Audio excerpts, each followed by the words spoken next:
architecture and architecture is the mirror of life. Welcome to Mystic Interviews Season 2. Today I'll be interviewing a renowned architect of Odisha, Mrs Sunita Maganlal. Mrs Sunita Maganlal is the first lady architect of Jammu and Kashmir. Hi ma'am, how are you? Hello Devika and hello, good evening viewers. Good evening ma'am. Ma'am, you have been in the field of architecture since past 35 years now. So who and what inspired you to take up architecture as a career?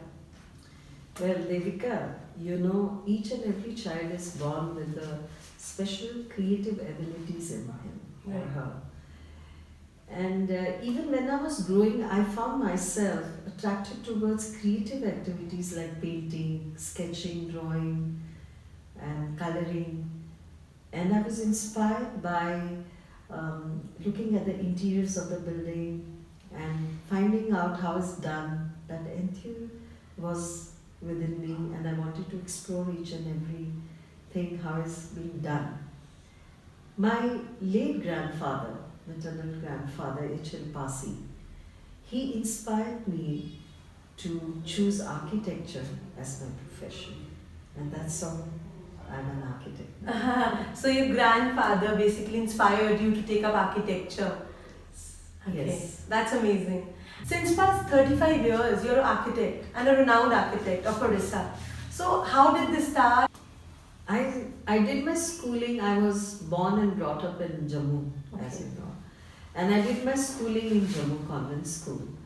Then I did my PUC there in Women's College in Jammu.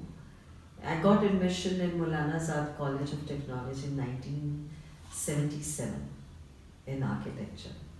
So it was 5 years course then. I passed in 1982. I got my husband Lalit was also studying in the same university and we were in the same class. Okay.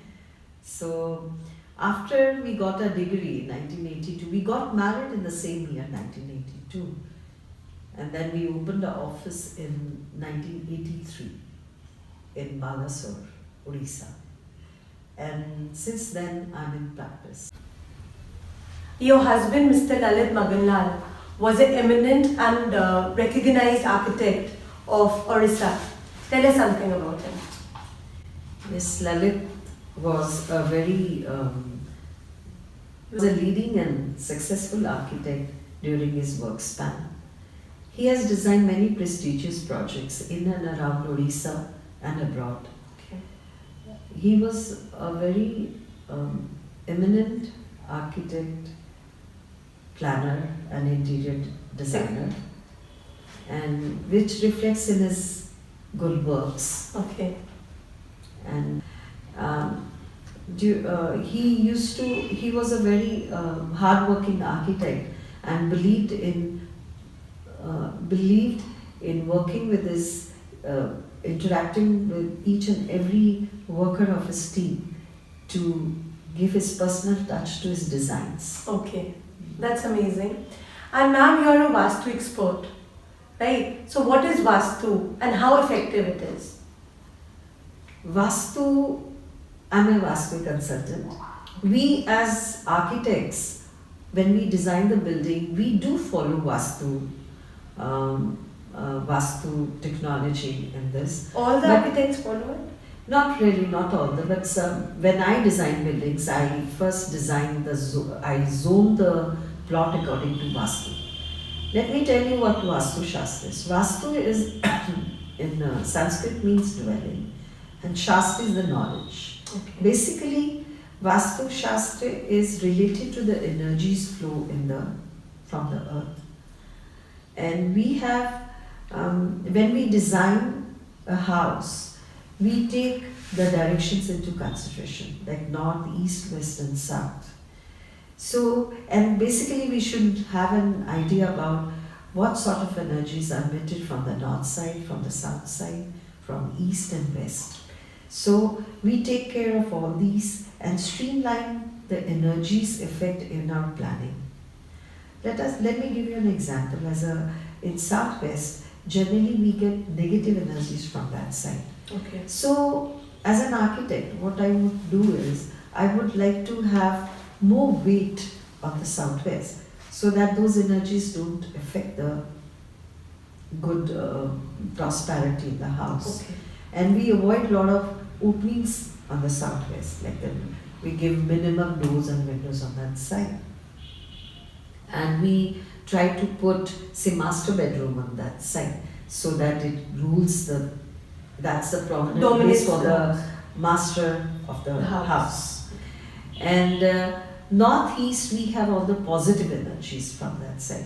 So generally what we do is we make, when we plan, we generally plan the low areas on that side. Maybe we give levels of the northeast is lower than the southwest. Okay. And we try to put water bodies on that side and a lot of green areas.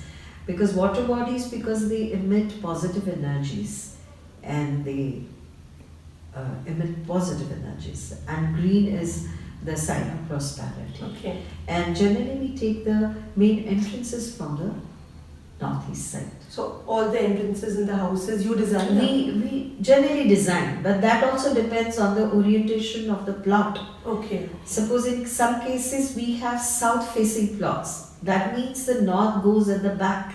So it is a challenge for us to design such buildings. But generally we do design the buildings and take care of all these aspects when we are designing, when we are making the concept plans. Okay. That's it. So can you give few tips, to people about Vastu, like if somebody wants to get good marks or somebody wants to earn more money, so any tips? Yeah, they are very basic things. Is when we talk of north side, we talk of wealth. Okay. So generally we try to put, and northeast is the most calm zone in your house. So there we try to put our worship or meditation rooms in northeast. Temples in the house. Temples in the house. And southeast is the Agnistham. And basically when the sun rises, you get the first sun rays in east side.